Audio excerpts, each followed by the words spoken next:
আসসালামু আলাইকুম। আজকে তো আর ঈদ মুবারক কইতাম পারতাম না, কারণ ঈদ গেছে কি অনেক দিন হয়ে গেছে। আজকে ঈদর ব্লগ আপলোড করলাম। এটা হয়েছে গিয়ে বাংলাদেশ, যেহেতু আমি এখন বাংলাদেশে গেছি ঈদ ধরার লাগি, কুরবানি ধরার লাগি গেছি 2 যুগ পরে। সো অনেকে অপেক্ষা করা আমার ঈদর ব্লগটা দেখতা। যেহেতু কুরবানির ঈদ এটা লাগে তো একটু স্পেশাল থাকে, সবে একটু এক্সাইটেড তখন কুরবানি ঈদ দেখতা। আর ওই দেখো কিলা ফুলকো ফুলকো লুচি লুচি আর সেমাই না খাইলে তো ঈদের দিন শুরু হয় না।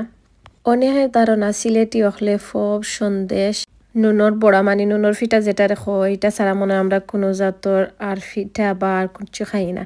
সেমাই ছাড়া তো ঈদের দিন স্টার্ট হইতো না। সেমাই লগে লুচিও যারা বানাইতে পারেন বানায়, বাট বেশিরভাগ মানুষের লুচি সেমাই ফব নুনর বড়া সব কিছু খাইন, কিচ্ছু না খাইন না। তো যাই হোক, কুরবানির যে গরু জবই গেছে, জবই ইয়া কলিজা গরুর ভিতরে আইছে, এখন মাংস কাটা ওর তো কলিজা রান্দা লাগি বানানি হয়ে যায়। আর এখানে মাংস কাটা যেহেতু আমরা একটা গরু আর 2টা খাসি দেওয়া হয়েছে, তো তার লাগে আমরা খসাই রেখা হয়েছে 8টার সময় আইবা লাগি। সো 8টার সময় আইয়া খসাইয়া গরুরও জব করিয়া রান্না করার লাগি মাংস কলিজা এগুলা গরু দই গেছে। এখন মাংস রান্না বয়াই দিমু। আমি বয়াইরাম কেন তো দেখরা খাটা ফিয়ে দই হয়েছে আর সব জাতর মশলা উশলা দিয়া। বাংলাদেশে যেহেতু ফ্রেশ মাংস থাকে আর কুরবানির মাংস তো একবারেও ফ্রেশ। ও খাটো হয়েছে আর লগালগ 1 ঘন্টার ভিতরে রান্ধা হয়েছে। আর আমরা মনে হয় রান্দা বুয়া নিয়ে গেছে 10:30টার সময়। গরু যেহেতু প্রথম কুরবানি হয়েছে 8টার সময়, তো আমরা মাংস তো রেডি হয়ে গেছে। মাংস আইনা বয়াই দিলাম। হান্ডি গরুর মাংস ফ্রেশ একবারে। আর কুরবানির মাংস তো অলওয়েজ একটু স্পেশাল থাকে, মজা থাকে। তো যাই হোক, আমি সবটা রেডি করিয়া মাখাইয়া বয়াইমু।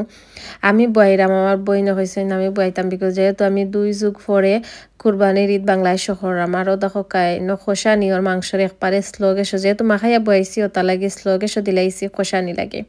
রেসিপি আসলে বালা করে কিচ্ছু শেয়ার করার নাই। আর যেহেতু আমি প্রত্যেকবারও দেখা যায় যে কুরবানির ঈদের সময় আমি যে ইউকের মাঝে কুরবানি দিই, ওটার যে মাংস রান্না করি ওই সময় রেসিপি দিই, ওলা সেম আমি বয়াইছি।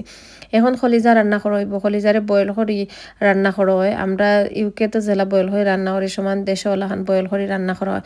অনেকেই দেখা যায় যে কলিজারে বয়েল করেন না, জেলা আছে বানাইয়া রান্না করিলাই।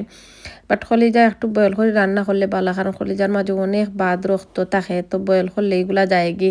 আর পরে ছোটো ছোটো করে খাটিয়া আর রান্না করলে আরও ভালো লাগে। ফ্রেশ কলিজা খাওয়ার তো যে মজা লাগে, আমরা যে বিদেশ পাই যেটা এটা তো ফ্রেশ নাই, আর একটু মাটি মাটি লাগে। কিন্তু দেশীয় কুরবানির কলিজা খাইতে যে মজা লাগে, মাংস হোকা কলিজা বোনা হোকা বা মগজে রান্না করে কুরবানির ফরে ফরেও, তো এগুলো খাইতে যে মজা লাগে। অনেকে হয়তো বা মিস করা যে দেশে কুরবানির ঈদ করতে পারে না, বা অনেক বছর ধরে কুরবানির ঈদ করছেন না। কুরবানির ঈদ আসলে একটু স্পেশাল থাকে। আমার কাছে মনে হয় যে অনেক আগ থাকে কুরবানি লাগি মানুষ রেডি হইন। আর কুরবানির ঈদের আগে যেন যাইবা খালি দেখবা গরু ছাগল মানুষে খাবাইরা। ঈদের আগে রাস্তাঘাটও যেন বারইবা খালি দেখবা গরু ছাগল লইয়া বইছেন বেসপা লাগে। এখন খাসি একটা শেষ হয়ে গেছে, তো একটার মাংস ফাটা নিয়ে গেছে গরু। তো খাসির মাংস অবশ্য গড় তাকে 2 ভাগ করা হইব, বাটা লাগি 1 ভাগ আর 1 ভাগ আমরা লাগি। একটা খসি এখনো দইছে না, একটা খসি এখনো বানানি ওর। আলহামদুলিল্লাহ মাশাআল্লাহ কুরবানির গরুর মাংস রান্না হয়ে গেছে। অতকা ফাইনাল লুক রান্দার। তারপরে কলিজা বুনা, তারপরে মগজ বিরান খরা হয়েছে। এখন আমরা খাইবা লাগি লাঞ্চ। আমরা কুরবানি যেহেতু সকাল তো হয়ে গেছে 8টার সময়, তা লাগে আমরা রান্না বাড়া খানিও শেষ হয়ে গেছে 2টার সময়। তো যাই হোক, এখন খাওয়া দাওয়ার পরে সাদও আইসি ফটো তুলবা লাগি, ভিডিও করা লাগে। এমনিতেও তো সাদও না উঠলে তো হইতো না। ঈদের দিন বিকালে বা এমনিও বিকালে তো সবসময় সাদও উঠা হয়। আর রেডি একটু সাদও আইলাম যে একটু ফটো তুলি ভিডিও করি সাদর মাঝে। অনেকেই আমরা বাসার যারা থাকছেন আত্মীয় স্বজন অনেকে আমার জিজ্ঞাসা যে আমরা বিকালে এখনো সাদও উঠিনি। সাদও উঠি, সবও সাদও উঠইন। বিকাল হইলে বাসা বাড়ির যারা তখন সকলেও সাদও উঠইন। বিকাল হইলে তো আমার ফ্রেন্ডর ঘর তাইরও জানালা দেখা যায়, তাকি তাই আর আমি বইয়া গপ করি নিচ থাকিবা সাদও উঠিয়া। অনেক আসনি কেন যারা আমার ভিডিও দেখেন তারা আমরা সাদরে খুব বেশি পছন্দ করেন। তো তা লাগে আসলে আমি বেশি বেশি করে সাদ দেখাই, সাদও উঠি। আর এমনিতেও তো গরম, বিকালে সাদও উঠা হয়। সো দেখো সাদ তো জেলা রোলাও রয়েছে, কিন্তু বিল্ডিং হল কি বেশি বিল্ডিং হয়েছে। আগে খোলা মেলা আসিল, এখন সাইরবাইদি বিল্ডিং।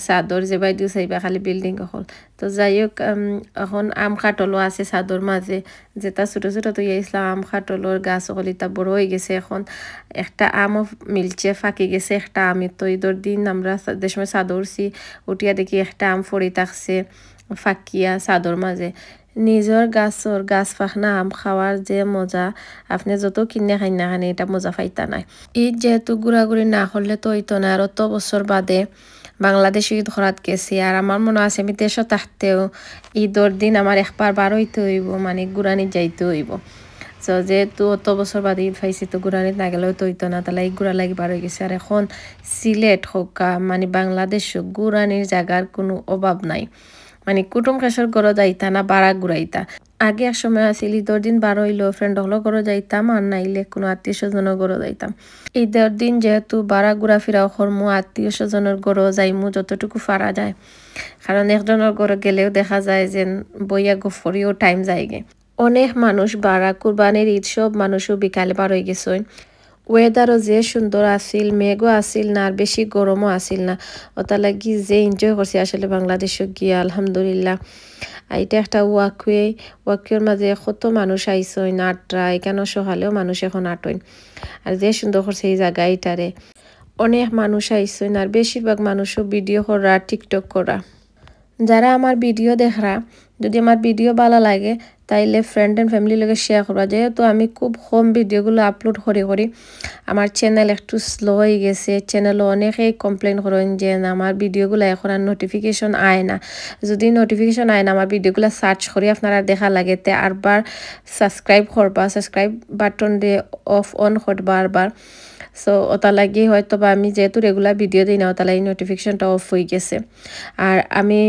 পেজর মাঝেও কাম করি ফেসবুক পেজও আমার টিকটকও আছে আপনারা ও সমান নাম দিয়ে আমার টিকটকও পাইবা ইদানিং টিকটক সবে খুব বেশি ইউজ করা টিকটকের মাঝে ছোটো ছোটো ব্লগও হলো আপলোড করা আমি এখনও ব্লগ আপলোড করছি না তবে আমি রেসিপি কিছু হইলে টিকটকের মাঝে দেই প্লাস গান টান দেই ভিডিও দেই ছোটো ছোটো ভিডিও হল দেই আপনারা যারা টিকটক আছে আপনারা চাইলে আমার টিকটকও দেখতে পারেন তানিয়া চৌধুরী নামে আমার টিকটক ইউটিউব হোক ফেসবুক হোক টিকটক হোক সোশ্যাল মিডিয়ার যে কোনো খামরেও আমরা মানুষের বাদ চোখে দেখেন ফয়লা ইউটিউবক ব্লগ দিলে হয়তো ও ইউটিউবত ব্লগ দেন তে বাদ মানে এইন বাদ ফেসবুক ইউজ করেন এইন বাদ এখন আইসি টিকটক বাদ কিন্তু টিকটকও সব তাকি মানে এখন বালা একটা জিও চলে টিকটকও ভিডিও হল কুইকলি বালা বিউ হয় মানুষের যারা কন্টিনিউ যারা কাম করা তারা একটা বালা আয় করতে পারা মানুষের মাত হইল মাতার আর আপনার খাম হইল গিয়া খাম করার